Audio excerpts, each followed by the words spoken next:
আহো ভাতিজা আহো। চাচা আপনি এখানে কিভাবে? অনেক দিন ধরে চেষ্টা করলাম নিজের একটু লুকায় রাখার, কিন্তু পারলাম না। শেষমেশ বাইরে আসতেই হলো, আফসোস। কিন্তু চাচা আপনি ধরা খেলেন কিভাবে?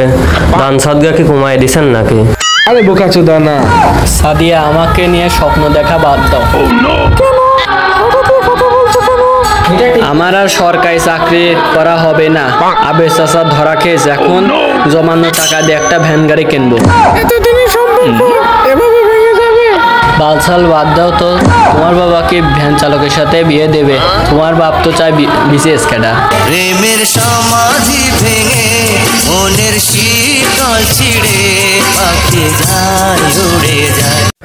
আজকের গরম খবর, বিশিষ্ট প্রশ্ন ব্যবসায়ী সেই ড্রাইভার আবেদ আলী জীবন। হ্যাঁ ভাই, আবেদ আলী জীবন আজকে পুলিশের হাতে ধরা খেয়েছেন। তিনি এখন বর্তমানে আছেন ডিবি কার্যালয়ে। তো বিস্তারিত জানতে মুরগির টিভির সাথেই থাকুন। সাথে ছিলাম আমি এত সময় অমক আলী তমক। কাম সারছে, আমার আর বিসিএস ক্যাডার হওয়া হলো না। মাইশারও বিয়ে করা হবে না। আমার সব স্বপ্ন শেষ। চাচা ধরা খেয়ে গেছে।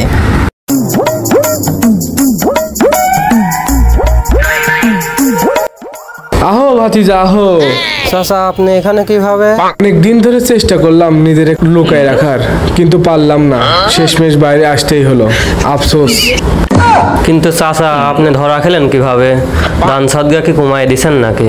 আরে বোকাচোদা না। প্রশ্ন ভাষে যে টাকা ইনকাম করেছি সব আল্লাহর রাস্তায় খরচ করেছি। চাচা আপনি তো চাল চেলা বেচতে যাবেন। তুমি আর মজা করো না, আমার চাকরি নিয়েই যে টানাটানি। তুমি আর বালের মজা করো না তো। কেন স্যার ধরা গেল? চাচা টেনশন করেন আপনি, ব্যাপারটা কি? তুমি ভাসতে আর কোনো কথা কইও না। তোমার যদি সেই বুদ্ধিই থাকতো তাহলে আমার কাছে দিয়ে তুমি বিসিএস হতে, কষ্ট করে পড়াশোনা করা লাগতো না। চাচা এখন কি করব তাইলে? ভাতিজা টেনশন করো না, আমার মতো অনেক আবেদ আলী আছে।